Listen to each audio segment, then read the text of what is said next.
로마서 5장 12절부터 21절까지 말씀.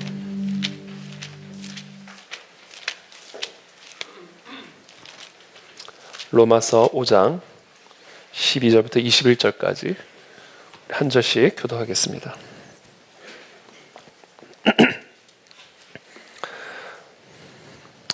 저부터 읽겠습니다.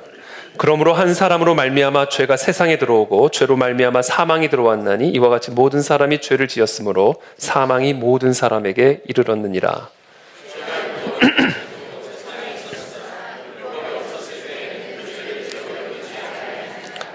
그러나 아담으로부터 모세까지 아담의 범죄와 같은 죄를 짓지 아니한 자들까지도 사망이 왕노릇하였나니 아담은 오실자의 모형이라.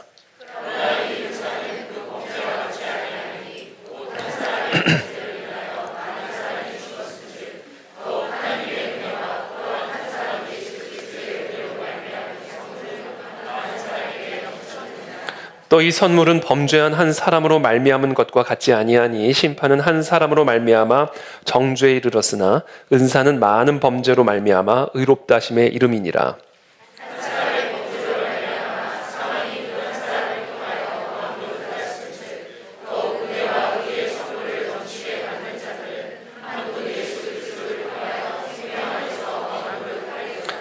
그런즉 한 범죄로 많은 사람이 정죄에 이른 것 같이 한 의로운 행위로 말미암아 많은 사람이 의롭다 하심을 받아 생명에 이르렀느니라. 한 사람이 순종하지 아니하며 많은 사람이 주인 된 것 같이 한 사람이 순종하심으로 많은 사람이 율법이 들어온 것은 범죄를 더하게 하려 함이라. 그러나 죄가 더한 곳에 은혜가 더욱 넘쳤나니 이는 죄가 사망 안에서 왕노릇한 것 같이 은혜도 또한 의로 말미암아 왕노릇하여 우리 주 예수 그리스도로 말미암아 영생에 이르게 하려 함이라.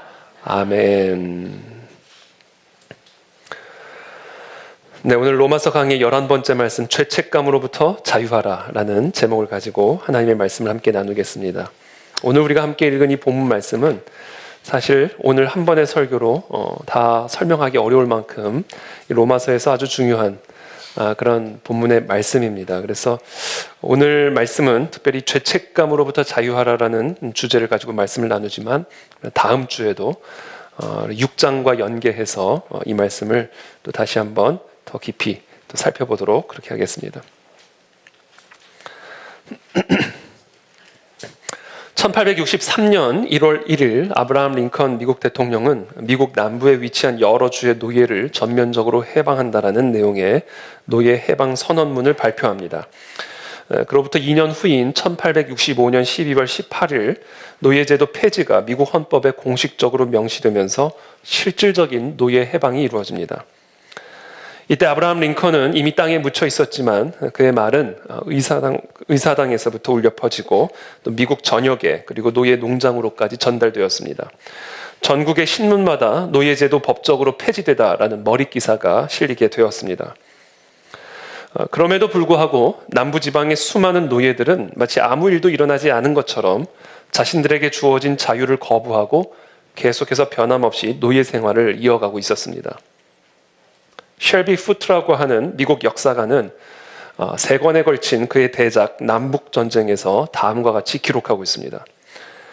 1865년에 법적으로 노예 해방이 이루어진 다음 알라바마주의 한 노예에게 링컨을 아느냐고 물었더니 그는 링컨이 우리를 해방시켰다라는 말을 들었습니다. 하지만 저는 링컨이 누군지도 모릅니다. 그리고 해방시켰다라는 것이 도대체 무엇을 의미하는지도 모릅니다. 라고 대답했다. 이렇게 기록을 하고 있습니다. 여러분, 이것이야말로 노예제도보다 더 큰 비극입니다. 전쟁을 치르고 대통령이 암살당하고 헌법이 개정되어 노예였던 남녀노소가 법적으로 해방되어 자유인이 되었음에도 불구하고 많은 노예들은 여전히 두려움과 누추함 가운데 노예로 살아가고 있었습니다.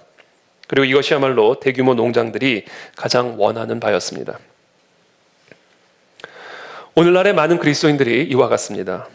예수 그리스도께서 십자가에서 모든 값을 치르고 죄와 사탄의 노예제도를 영원히 폐지하셨지만 마치 노예제도가 폐지된 사실을 귀로 듣고 머리로 알고 있으면서도 그것을 실제로는 누리지 못하는 그런 남부의 수많은 흑인 노예들과 같은 그런 대부분의 그리스도인들이 아직도 여전히 죄와 사탄의 노예로 살아가고 있습니다.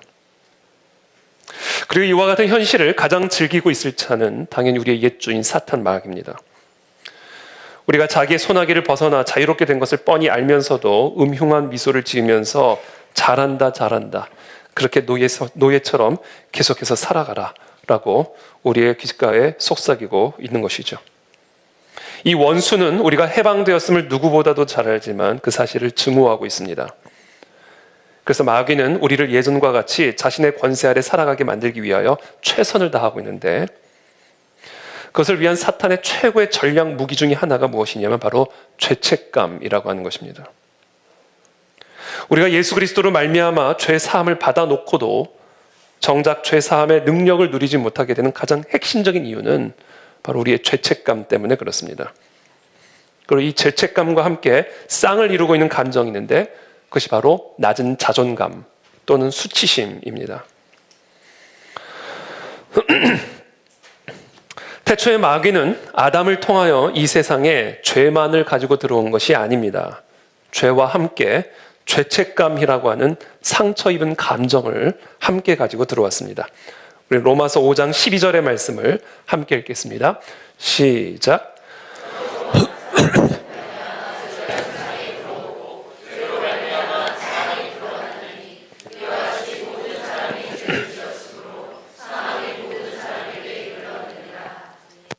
지금 이 말씀은 인간이 타락하게 되는 세 가지 단계를 설명하고 있습니다. 첫 번째 단계는 한 사람으로 말미암아 죄가 세상에 들어왔습니다. 아담의 불순종을 통해서 죄가 이 세상에 들어오게 된 것이죠. 두 번째 단계는 그 죄로 말미암아 사망이 들어오게 되었습니다. 특별히 이 한 사람의 죄로 말미암아 사망이 이 세상에 들어오게 되는 데 있어서 아주 핵심적인 역할을 한 것이 있는데 바로 죄책감입니다. 창세기 3장 9절에 보면 아담과 하와가 하나님의 말씀을 거역하는 죄를 범하고 사망에 이르게 되는 그 과정을 설명을 하고 있는데, 창세기 3장 9절에 보면 이런 말씀이 기록이 되어 있습니다. 여호와 하나님이 아담을 부르시며 그에게 이르시되 네가 어디 있느냐 이르되 내가 동산에서 하나님의 소리를 듣고 내가 벗었으므로 두려워하여 숨었나이다. 하나님에 대한 거역이죠. 죄. 그 죄를 범했을 때 그 죄로 인한 수치심이 들어오게 됩니다. 자신이 벌거벗었음을 깨닫게 되었다라는 것은 바로 죄로 인한 수치심이라는 감정이 들어오게 되었음을 의미하는 것이죠. 그것은 바로 죄책감 또는 낮은 자존감을 의미하는 겁니다. 나는 이제 죄인이다.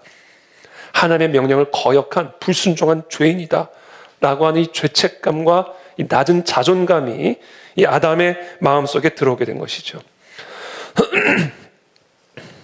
그와 같은 죄책감과 낮은 자존감이 들어와 수치심에 사로잡히게 되었을 때 방어 기제가 발동을 하게 됩니다. 무화과 나무 잎으로 자신의 수치를 가리는 그런 행위들을 하게 되는 것이죠. 그리고 이와 같은 방어 기제 안에는 자신이 죄를 범한 것에 대한 징벌, 이 징벌에 대한 두려움이 바로 이 방어 기제 안에 내포되어 있는 것입니다. 바로 이것이 한 사람의 죄로 말미암아 이 땅에 사망이 들어오게 되는 데 있어서 이 한 사람 내면 안에서 일어났던 일을 기록하고 있는 것이죠. 우리는 예수 그리스도의 십자가를 통하여 우리의 죄가 사함을 받고 죄와 사탄의 권세로부터 구원을 받았습니다. 바로 그것이 복음입니다. 그러나 이 복음의 능력이 우리의 죄뿐 아니라 우리의 죄로 말미암아 갖게 된 이 상처 입은 감정으로부터 우리를 구원하는 복음이라는 사실에 대해서는 그동안 상대적으로 덜 강조되었던 것이 사실입니다. 그 결과 많은 그리스도인들이 십자가 대속의 은혜를 믿음으로 말미암아 하나님의 자녀가 되어놓고도 정작 하나님의 자녀된 권세를 누리지는 못하는 그런 안타까운 삶을 살아가고 있습니다. 그들의 몸은 교회에 와 있지만 그들의 얼굴에는 영적인 생기발랄함이 없습니다. 그들의 머리는 교리적으로 복음을 이해하고 있지만 그들의 가슴은 그 복음이 주는 자유함과 기쁨의 능력을 누리지 못하고 있습니다. 그 이유가 무엇인가? 죄로부터의 구원은 받았지만 죄책감으로부터의 구원은 아직 받지 못했기 때문입니다. 죄는 우리 안에 고통스러운 감정을 수반합니다. 그것이 나의 죄든 또는 다른 사람의 죄든 죄라고 하는 세력은 우리의 감정에 고통을 가져다 줍니다. 가장 먼저 죄책감과 수치심, 그리고 그와 같은 죄책감과 수치심은 우울감, 절망감, 분노, 외로움, 슬픔, 자책감 등의 복잡하고 이해하기 어려운 고통스러운 감정적인 반응을 수반합니다. 그런 의미에서 죄는 신학적인 문제일 뿐 아니라 심리학적인 문제이기도 합니다. 그래서 스위스의 심리학자인 폴 트루니에는 죄책감과 은혜라는 자신의 책에서 열등감과 죄 사이에는 차이가 없다라고 주장합니다. 죄는 죄책감을 낳고 죄책감은 자기 거부와 자기 학대와 자존감 상실의 감정으로 이어져 결국에는 열등감을 낳기 때문에 죄와 열등감 사이에는 아무런 차이가 없다. 이렇게 이야기를 하고 있습니다. 그런 의미에서 우리가 믿는 이 은혜의 복음이 우리의 머리에만 머물러 있는 지성주의에 갇혀 있어서는 안 됩니다. 이 은혜의 복음이 우리의 정서적인 차원으로까지 뚫고 들어와서 우리의 속사람을 변화시키는 치유의 단계로까지 나아가야 합니다. 즉, 죄 사함의 은혜가 우리의 죄를 용서하시는 사법적인 치유를 넘어서서 우리의 감정과 마음의 상태까지 바꾸어 놓는 감정적인 치유까지 확장되어 우리의 얼굴을 변화시켜 놓는 성형적인 단계로까지 나가야 됩니다. 성형을 받을지어다. 이 얼굴이라고 하는 것은 얼꼴이죠, 얼꼴. 얼꼴이 이제 얼굴이 된 겁니다. 얼꼴. 이게 얼굴이 된 것이죠. 얼꼴이라고 하는 것은 이제 얼의 꼴, 영혼의 꼴, 이게 얼굴로 나타난다는 겁니다. 그러니까 우리가 진짜로 복음의 능력을 체험했다면 그것은요, 다른 것으로 나타나지 않아요. 얼꼴로 나타나게 되어 있습니다. 영혼이 죄로부터 사함을 받았고 영혼이 죄의 속박으로부터 구원을 받았다면요, 반드시 얼꼴로 나타나게 되어 있는 거예요. 그래서 하나님을 깊이 만난 사람은요, 얼굴에 빛이 납니다. 우리 가운데 우리 모든 성도들의 얼굴에서 빛이 나기를 축복합니다. 그러기 위해서는 이 복음의 능력이 우리의 머리에 머물러 있는 것이 아닌 우리의 정서적인 차원으로까지 뚫고 들어와서 우리의 감정을 치유하는 역사로까지 나타나야 된다는 것이죠. 저는 오늘 그와 같은 역사가 일어나기를 기도하고 축복합니다. 그래서 저는 오늘 사실 여기까지 설교를 하고 한 분 한 분 다 안수해드리고 싶어요. 모든 감정들이 나음을 얻을지어다, 치유를 받을지어다. 그러나 여러분, 하나님은 이 안수에 국한돼서 역사하시는 분은 아닙니다. 그래서 오늘 말씀을 전하는 순간에, 우리가 예배와 기도를 드리는 순간에 그 같은 성령의 치유가 우리의 묶인 감정들을 치유해 주시기를 축복합니다.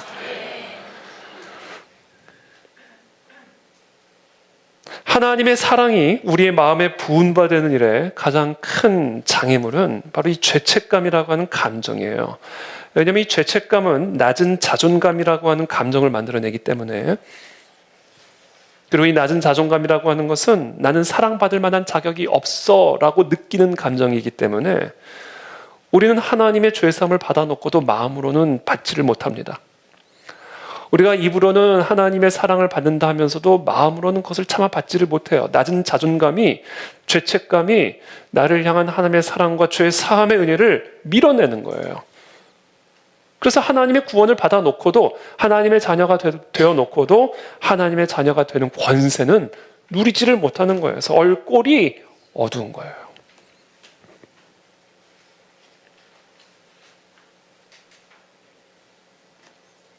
그래서 부흥이 일어나면요, 그래서 영적인 각성이 일어나면요, 정말 복음의 능력이 나타나면요, 그래서 죄 사함의 확신이 진짜로 임하게 되면요, 감정적인 치유들이 일어나요. 그래서 조나단 에드워즈가 1차 영적 대각성 운동 때 복음의 능력이 나타나면서 성령의 강림이, 성령이 우리의 마음에 하나님의 사랑을 부어주시는 일들이 일어나게 될 때에 그냥 말로만 죄사함 받았다, 죄사함 받았다가 아니, 감정적인 변화를 목격한 거예요. 그래서 그 유명한 신앙 감정론이라는 책이 나온 겁니다. 여러분, 복음의 능력을 체험하면요, 사람의 감정이 바뀌어요. 그래서 우리가 지난주에 나누었던 본문 로마서 5장 11절에서도 이렇게 말씀하는 겁니다. 이뿐 아니라 이제 우리로 화목을 얻게 하신 우리 주 예수 그리스도로 말미암아 하나님 안에서 또한 뭐한다? 즐거워하느니라.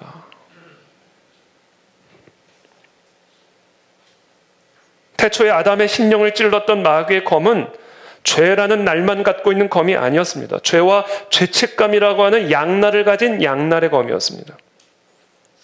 그러므로 우리에게 주어진 복음의 능력은 죄를 사하는 능력만이 아닙니다. 죄로 인해 입은 상처, 입은 감정, 죄책감과 낮은 자존감, 그리고 그것으로부터 파생되는 모든 감정과 행동의 결박까지도 씻어내는 양날의 검인 것입니다.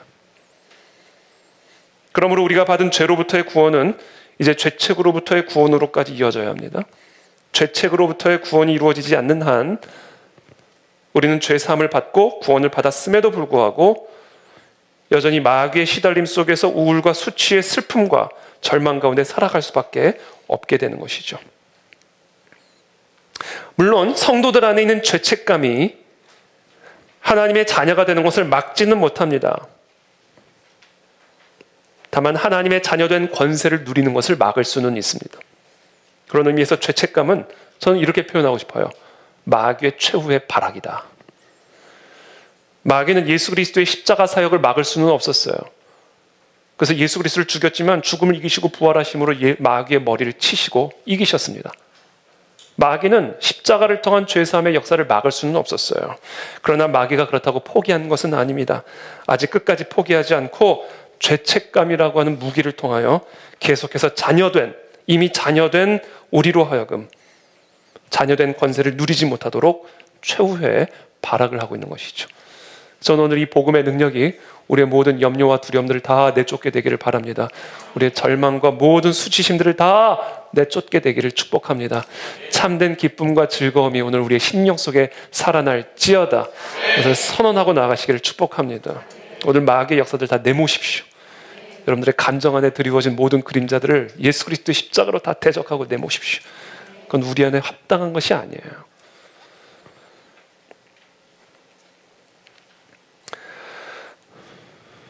이 로마서 5장 12절의 말씀을 첫 번째 단계, 그렇죠. 한 사람으로 말미암아 죄가 들어오고, 두 번째 단계, 그 죄로 말미암아 사망이 들어오고, 그리고는 이렇게 말씀하십니다. 이와 같이 모든 사람이 죄를 지었으므로 사망이 모든 사람에게 이르렀느니라.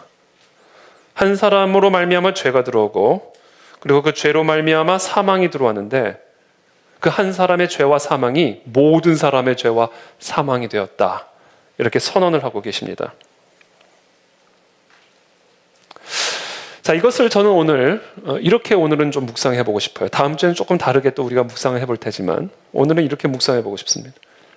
여러분, 태초에 아담과 하와에게 일어난 일이 그냥 단순히 한 개인에게 일어난 일이 아니라 아담과 하와의 가정 안에서 일어난 일이라고 본다면 결국 아담과 하와의 가정 안에서 벌어진 일들이 우리의 모든 가정 안에서 동일하게 무한 재생 반복되고 있다는 것을 우리에게 가르쳐주고 있는 거예요. 아담과 하와의 가정으로부터 이 땅에 죄와 죄책감이 흘러들어왔으니 이제 우리의 가정을 통해서 우리의 삶을 죄와 죄책감의 속박, 그래서 사망의 저주 아래 머물도록 만드는 이 저주의 대물림이 아담의 가정으로부터 우리의 가정으로까지 계속해서 이어져 오고 있고, 그리고 이 저주의 대물림이 우리의 자녀의 가정을 통해서도 계속해서 이어가고자 사탄은 발악을 하고 있다. 이걸 오늘 우리가 인식해야 됩니다. 그래서 오늘 이 시간 기도합니다. 우리 가정 안에서 일어나는 모든 사탄 마귀의 이 모든 계략들이 끊어질지어다. 이것이 우리의 자녀대로 흘러들어가지 않도록 주님의 보혈로 인쳐 주시옵소서. 이런 선언하셔야 돼요. 그러려면 저와 여러분들 안에 있는 아담과 하와의 죄와 죄책감의 속박이 끊어져야 됩니다.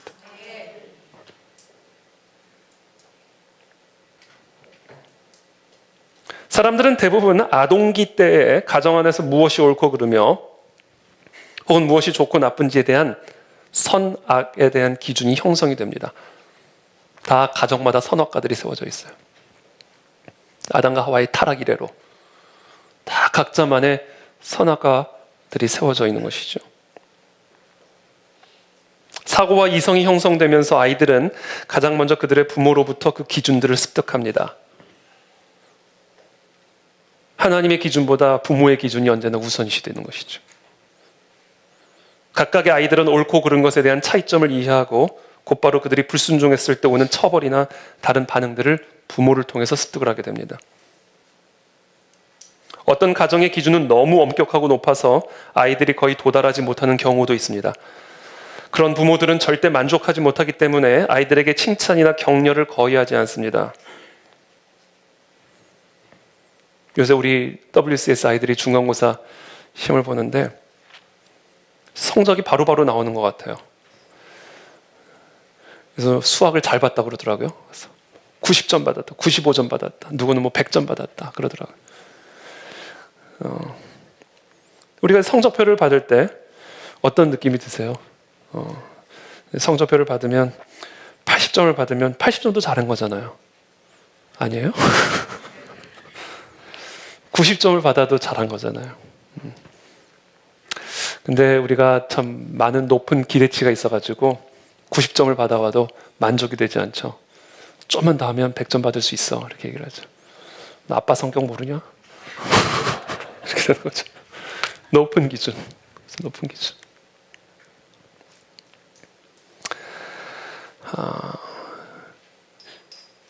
우리 아이들이 우리 부모님 밑에서 우리 가정 안에서 때로는 정말 아이가 도달하기 불가능한, 도달했으면 또 올라가고 도달하면 그 기준은 또 올라가는 그런 기준들을 계속해서 가정 안에서 습득했기 때문에 결과적으로 지속적인 죄책감들이 나타나게 됩니다.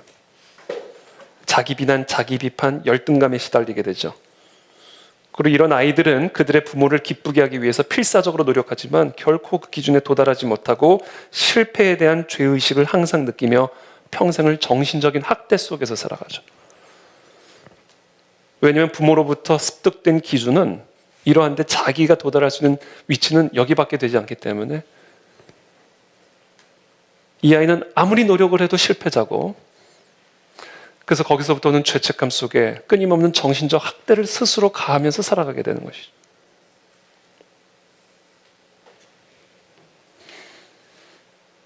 자, 이와 같은 일들은 사실은 부모 안에 갖고 있는 부모의 죄책감과 부모가 갖고 있는 낮은 자존감 때문에 나타나는 현상일 수 있어요. 나는 가난하게 컸지만 너는, 나는 실패했지만 너는, 나는 아프지만 너는, 높고 엄격한 기준을 들이대면서 자신의 실패감을 만회하려고 하는 그런 현상일 수가 있습니다.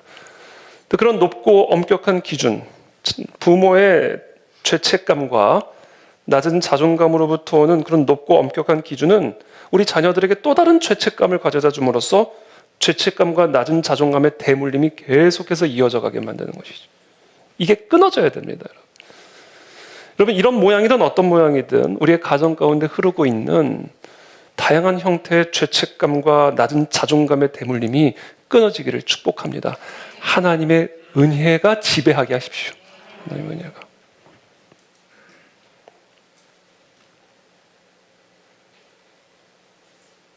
이 죄책감이라고 하는 것은 몇 가지 방식으로 우리에게 영향을 미칩니다. 제가 요새 몇 주간 계속해서 나누고 있는 그 단어가 있는데 바로 방어기제라는 것이죠.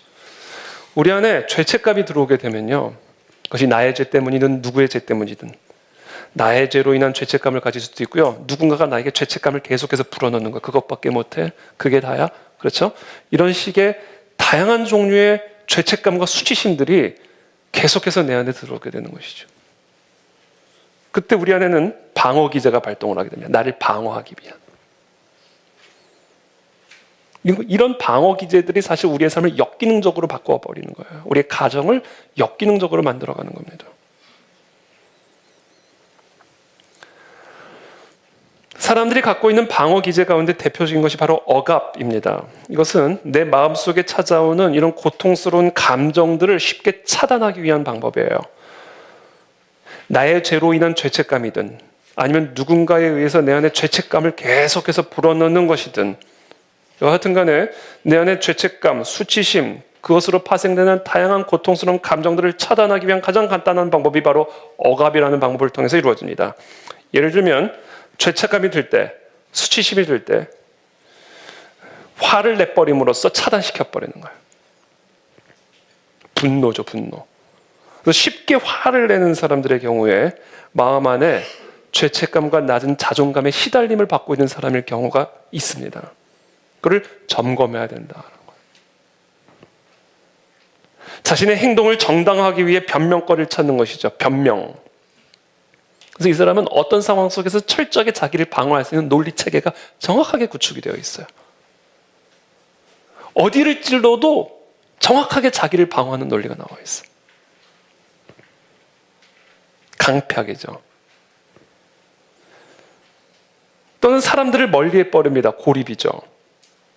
이런 모든 행동들이요, 사실은 자신 안에서 나오는 다양한 종류의 불편한 고통스러운 감정, 나를 낮추고 수치스럽게 만들고 죄책감을 갖게 만드는 그런 다양한 감정을 직면하지 않기 위한 방어 기제들이에요.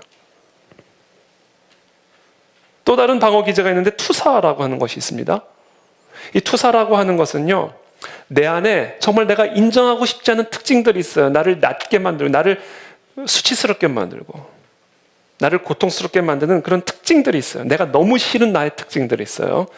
근데 그 특징들이 남에게서 발견되어질 때 내 안에 있는 그 특징을 감추기 위해서 그 사람 안에 있는 나의 특징을 막 비난하는 것이죠. 그래서 나의 특징은 감추고 그 사람보다 내가 우월해지고자 하는 이런 무의식 세계 안에서 일어나는 이런 방어 기제들이 있습니다. 그래서 비난을 과하게 하는 경우에 한번 여러분 잘 살펴보십시오.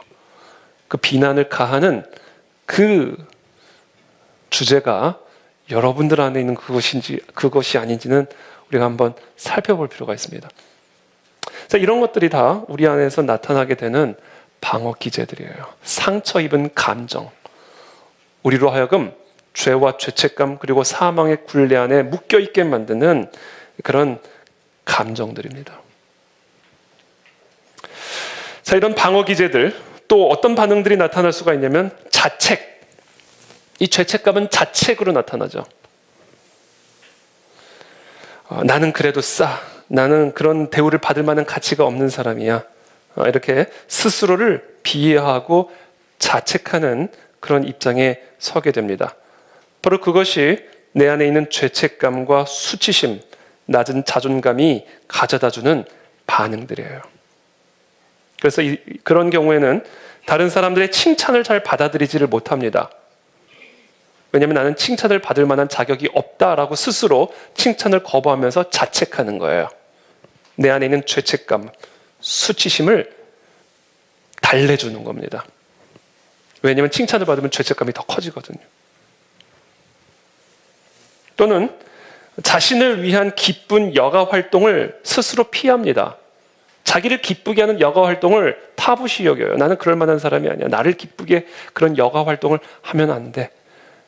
왜냐하면 내 안에 있는 죄책감과 수치심이 스스로를 자책하고 있기 때문에 그런 것이죠.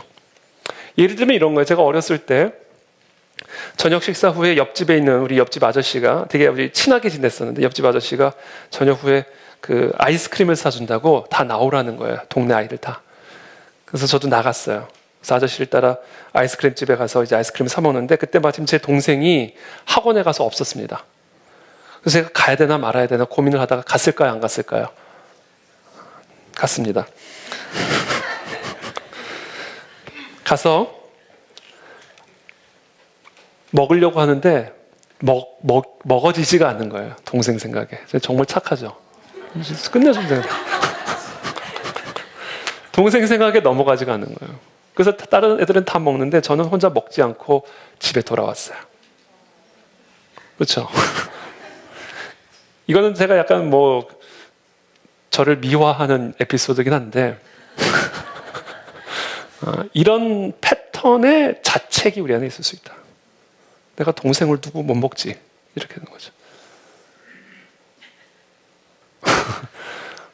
그래서 간디 같은 경우가 그랬어요. 간디 같은 경우는 이제 그 10대 결혼을 합니다. 10대. 인도의 풍습에 따라 10대 결혼을 하는데 그때 마침 그 아버지가 거의 오늘 내일 하시는 상황이었어요. 그래서 삼촌하고 이 간디가 돌아가면서 병수발을 들 때였는데 그때 이제 결혼식을 하고 이제 신혼생활을 위해서 아버지를 잠시 떠나 있는 그때 떠나자마자 기별이 왔어요. 아버지가 돌아가셨다.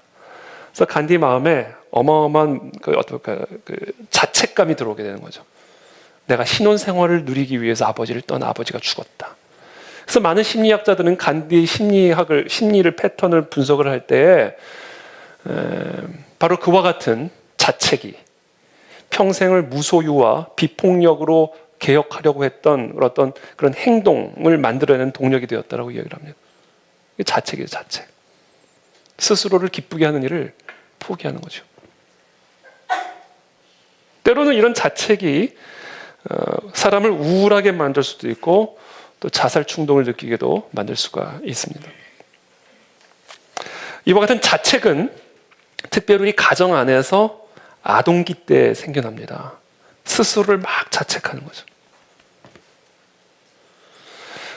우리 아이들을 양육할 수 있는 양육하는 방법 가운데 행동 양식을 형성하는 데 있어서 두 종류의 양육 방식이 있는데, 하나는 죄의식을 이용한 양육 방식과 수치심을 이용한 양육 방식이 있을 수 있습니다.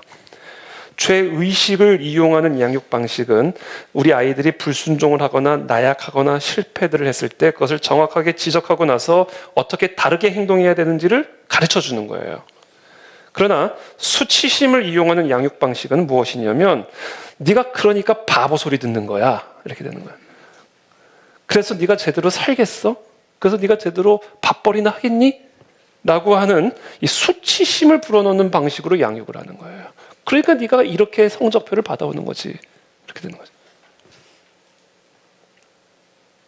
이런 수치심을 통한 양육 방식은 아이들에게 자신이 얼마나 무가치하고 어리석고 서투르고 나쁜지를 말하는 것에 초점을 두고 있기 때문에 성장에서도 계속해서 수치심을 갖고 살아가는 거예요. 패배주의적인 자아상을 가지고 끊임없는 죄책감과 자책을 가지고 살아가게 되는 것이죠. 그래서 사도 바울은 에베소서 6장 4절에서 이렇게 말씀합니다. 아비들아, 너희 자녀를 노엽게 하지 말고 오직 주의 교양과 훈계로 양육하라. 노엽게 하지 말라는 얘기가 그거예요. 수치심을 주지 말라는 거예요. 죄는 엄중하게 그렇게 하지 말라고 가르쳐줘야 되는 것이지 수치심을 줘서 바꾸려고 하지 말라는 거예요. 이게 자녀들을 노엽게 만드는 것이다. 저는 오늘 이 시간 우리의 자녀들 안에 있는 이 노여움들이 떠나가게 되기를 기도합니다. 우리 안에, 자녀들 안에 있는 이 수치심이 치유받게 되기를 축복합니다.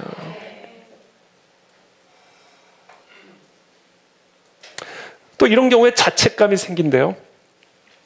모든 인간들은 이 안전 욕구를 가지고 있죠. 안전 욕구. 특히 이 인간이 갖고 있는 가장 기본 욕구 중에 하나입니다.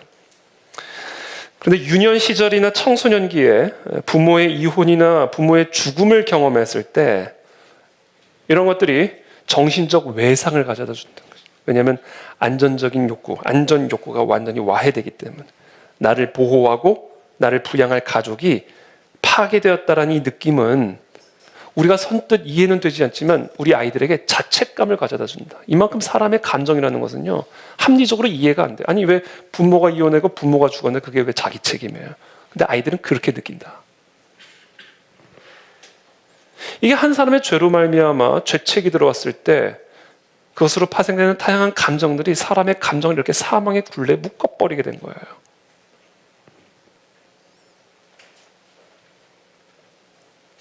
그래서 아이들은 부모가 이혼을 할 때 또는 부모가 죽었을 때 그게 다 자기 때문이다.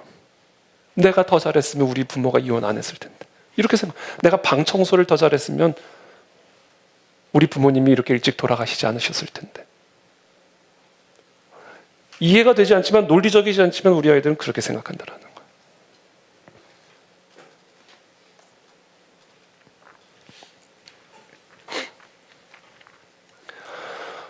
또 이런 죄책감과 낮은 자존감과 수치심은 우리 안에 원하는 목표를 이룰 수 없게 만듭니다.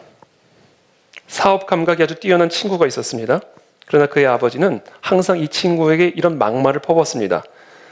너는 아무것도 못 해낼 거야. 게을러서 평생 빌어먹을 거다.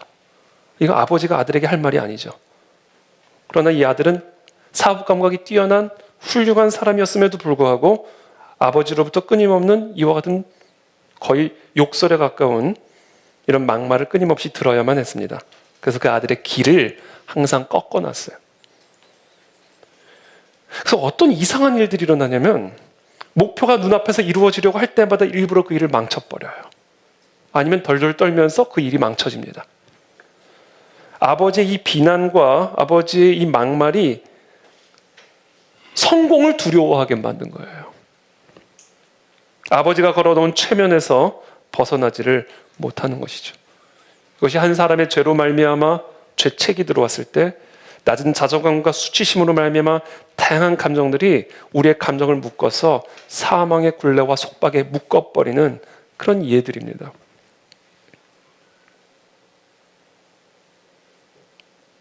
또 마음의 평화를 빼앗고 불안에 끊임없이 시달리게 됩니다. 이 죄책감과 수치심이 우리에게 가져다주는 마음의 상태예요. 여러분, 죄책감과 마음의 평화는 공존할 수가 없습니다.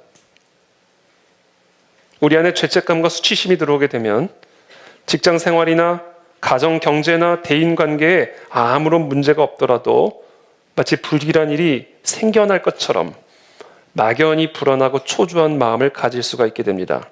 사탄의 계략이죠. 사탄이 죄책감으로 우리의 모든 생각과 마음과 행동을 묶어버리는 겁니다. 사탄의 목표는 우리가 저지른 잘못으로 또는 그 누군가에 의해서 불어넣어진 죄책감과 수치심으로 인해 수치심을 사용하여 나 자신이나 우리 가족이나 우리 공동체에 불행이 닥치지는 않을까 끊임없이 염려하도록 만듭니다. 그렇게 되면 친구나 가족을 잃을지 모른다는 걱정에 휩싸여서 오히려 그들과 더불어 사는 삶을 잃어버릴 수가 있게 되는 것이죠.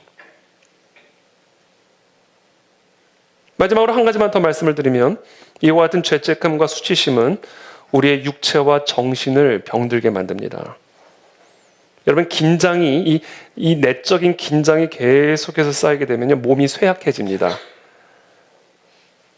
그래서 죄책감은 우리의 마음에 긴장감을 불러일으켜서 신체적인 질병을 야기할 수 있습니다. 이것이 의사들과 심리학자들의 공통된 의견이에요. 이것을 다윗도 시편 38편에서 이렇게 고백합니다. 내 죄악이 내 머리에 넘쳐서 무거운 짐 같으니 내가 감당할 수 없나이다. 내 상처가 썩어 악취가 나오니 내가 우매한 까닭이로소이다. 내가 아프고 심히 구부러졌으며 종일토록 슬픔 중에 다니나이다. 내 허리에 열기가 가득하고 내 살에 성한 곳이 없나이다. 내가 피곤하고 심히 상하였음에 마음이 불안하여 신음하나이다. 주여, 나의 모든 소원이 주 앞에 있사오며 나의 탄식이 주 앞에 감추이지 아니하나이다. 내 심장이 뛰고 내 기력이 쇠하여 내 눈에 빛도 나를 떠났나이다. 우리 안에 있는 죄책감과 수치심은 우리의 육체와 정신을 병들게 만듭니다. 실질적으로 병들게 만듭니다. 그래서 혹시 우리 안에 병이 있다면 그것이 육체적인 질병이든 또는 마음의 질병이든 그 뿌리 안에 우리 안에 불어넣어진 아담 한 사람으로 말미암아 아담 그 한 가정으로 말미암아 우리의 가정으로 흘러들어오게 된, 그래서 나를 완전히 사로잡고 있는 그런 죄책감, 그것으로 인한 낮은 자존감과 수치심으로 인한 것은 아닌지를 점검해야 됩니다. 그래서 저는 이 시간 기도합니다. 성령 하나님께서 우리의 모든 이 감정, 이 깊숙이 들어가 있는 이 모든 이 뿌리가 되는 이 죄책감과 수치심과 낮은 자존감들을 드러내 주시어서 치유하여 주시옵소서. 사탄은 이와 같은 죄책감과 낮은 자존감을 사용하여 하나님의 사랑이 우리의 마음에 부어지지 못하도록 가로막습니다. 예를 들면 이런 것이죠. 아무리 성적이 좋고 주어진 일에 최선을 다해도 아버지에게 인정을 받지 못하는 가정에서 자라났다라고 한번 가정해 보십시오. 온 힘을 다해 노력을 했고 아버지가 시키는 일은 무슨 일이든 다 했지만 아버지는 한 번도 어깨를 두드려주거나 칭찬해 준 적이 없다라고 한번 가정해 보십시오. 어떻게 해야 아버지의 마음에 들지 몰라 늘 불안한 어두운 그림자가 머리 위를 맴돌았다라고 한번 가정해 보세요. 그런 가정 안에서 살아가다 보니 아버지가 지금 나를 잘했다는 건가? 아버지의 저 표정은 무슨 표정이지? 내가 불쾌하게 해드리지는 않았나? 왜 아무런 말씀도 없지? 전전긍긍해야 하는 그런 가정 환경 속에서 성장했다라고 한번 가정해 보십시오. 여러분, 이런 환경 속에서 자라면 누구라도 언제나 마음이 불안하게 될 것이고 스스로 못난 것 같이 느껴질 것이고 사람을 의심하고 사람을 의식하는 그런 속박 속에서 살아갈 수밖에 없게 될 거예요. 아버지에 대해서는 아무런 친밀감도 느끼지 못할 것이고 그분을 온전히 신뢰하기도 어려울 것입니다. 아버지가 정말 나를 자식이라 생각하는지, 나는 정말 그의 사랑을 받을 만한 자격이 있는지 늘 의문을 갖게 될 것이죠. 자, 이와 같은 가정 환경에서 성장한 아이는 하나님 아버지를 늘 그렇게 생각합니다. 하나님을 노엽게 하지 않을까 항상 불안해하죠. 하나님의 전능한 품에 안전하게 안겨 놀라운 구원을 누리는 그 느낌이 어떤 느낌인지를 알지를 못합니다. 오히려 그런 사람들은 이렇게 하면 하나님이 기뻐하실까? 저렇게 하면 하나님이 더 행복해 하실까? 무엇을 해도 하나님을 만족시키지 못하는 자신의 감정을 느끼면서 언제나 죄책감에 시달리는 그런 종교 생활을 하게 되는 것이죠. 아무리 하나님을 기쁘게 해도 하나님은 나에 대해 화를 내고 계실 거야. 하나님이 나를 심판하실지 몰라. 이런저런 고난과 시련이 나에게 닥칠지도 몰라. 이런 두려움이 신앙생활의 동력이 되어지는 것이죠. 저는 오늘 이런 모든 헛된 감정들이 다 떠나가게 되기를 바랍니다. 모든 사탄막의 속임수들이 오늘 시간 다 떠나가게 되기를 바랍니다. 이런 평안을 대적하는 모든 감정들은 오늘 예수 그리스도 이름으로 대적하십시오. 그건 사탄마귀가 주는 속임수입니다. 우리는 하나님이 거룩하고 공의로우며 언제나 죄를 심판하시는 분임을 알아요. 그러나 동시에 우리 하나님은 선하고 인자하며 긍휼이 풍성한 분이라는 사실도 아셔야 합니다. 로마서 5장 19절부터 21절까지의 말씀을 제가 읽어드리겠습니다. 한 사람의 순종치 아니함으로 많은 사람이 죄인 된 것 같이 한 사람의 순종하심으로 많은 사람이 의인이 되리라. 율법이 가입한 것은 범죄를 더하게 하려 함이라. 그러나 죄가 더한 곳에 은혜가 더욱 넘쳤나니 이는 죄가 사망 안에서 왕노릇한 것 같이 은혜도 또한 의로 말미암아 왕노릇하여 우리 주 예수 그리스도로 말미암아 영생에 이르게 하려 함이니라. 저는 오늘 이 말씀 가운데서 가장 제 마음에 와닿은 오늘 제가 붙들고 있는 말씀 한 구절은 20절이에요. 율법이 가입한 것은 범죄를 더하게 하려 함이라. 그러나 죄가 더한 곳에 은혜가 더욱 넘쳤나니. 여러분, 우리는 다 율법 앞에서 죄인들이에요. 그렇죠? 여러분, 십계명 묵상하면 할수록 우리는 천국에 들어갈 거라는 확신보다는 지옥에 들어갈 거라는 확신이 커지는 죄인들입니다. 그래서 우리는 율법으로 말미암아 의롭다함을 얻는 게 아니에요. 율법으로 말미암아 우리는 죄인이라는 사실을 깨닫게 되는 겁니다. 그렇게 율법으로 말미암아 우리 안에 죄가 드러나면 드러날수록 은혜가 더욱 넘친다라는 거예요. 여러분, 죄를 짓는 그 순간 은혜가 덮쳐버립니다. 여러분 오늘 지은 죄 내일 또 지으면 내일 용서해 주실까요? 안 해주실까요? 처음부터 오늘 설교 다시 해야 되는데. 오늘 지은 죄를 내일 똑같이 또 졌어요. 용서해 주세요? 안 해주세요? 당연히 용서해 주시죠. 그럼 내일 지은 그 죄를 모레 또 지을 거예요. 그 죄 용서해 주세요? 안 해주세요? 1000번 지면 1000번 지은 똑같은 죄 똑같이 또 용서해 주십니다. 왜냐하면 죄가 있는 곳에 은혜가 넘치기 때문에 그래. 이제 우리를 지배하는 건 율법이 아니에요. 은혜가 우리를 지배한다는 거예요. 은혜가. 그래서 여러분 오늘 이 은혜라는 것을 우리가 제대로 깨닫게 된다면 제가 다음 주에 더 설명을 드리겠지만 안심하고 죄를 짓고 싶은 유혹이 들어온 오해까지 들어오게 돼야 돼요. 이건 오해예요. 오해. 분명히 쓰고 오해입니다. 그래서 6장 1절에서 얘기하는 그런 줄 우리가 무슨 말을 하려? 은혜를 더하게 하려고 죄에 거하겠느냐? 그럴 수 없느니라. 오해다. 그런데 뭐냐면 오해를 불러일으킨다. 그게 은혜다.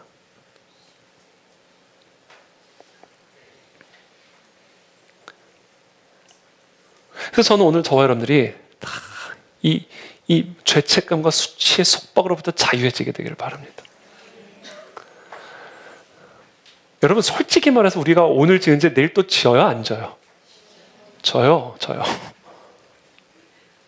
내일 지은 죄 내일 모레 또 져요. 우리는 매일 져요. 죄의 목록은 달라질지 모르지만 우리는 매일 져요.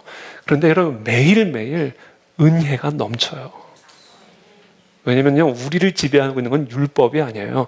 은혜지. 은혜가 우리를 지배하고 있습니다. 저는요 그래서 완전히 자유하기로 오늘 시간 결단합니다. 여러분들도 완전히 자유해지기를 결단하십시오. 우리를 지배하고 있는 것은 율법이 아니라 은혜입니다. 이 은혜가 우리를 지배하고 있다는 사실을 깨달으면요 뭐가 나오냐면요 일단 얼굴이 바뀌어요. 얼굴이 바뀝니다. 제가 지금 해처럼 얼굴이 빛나는 이유는 단순히 조명 때문만이 아니에요. 내 심령에 그리스도의 복음의 은혜가 지배하고 있음을 경험했고 느끼고 있고 누리고 있기 때문입니다. 그럼 이것을 느끼고 누리게 되면요 이제 어떻게 되면요 은혜를 베풀게 되어 있어요. 은혜를 베풀게 되어 있습니다.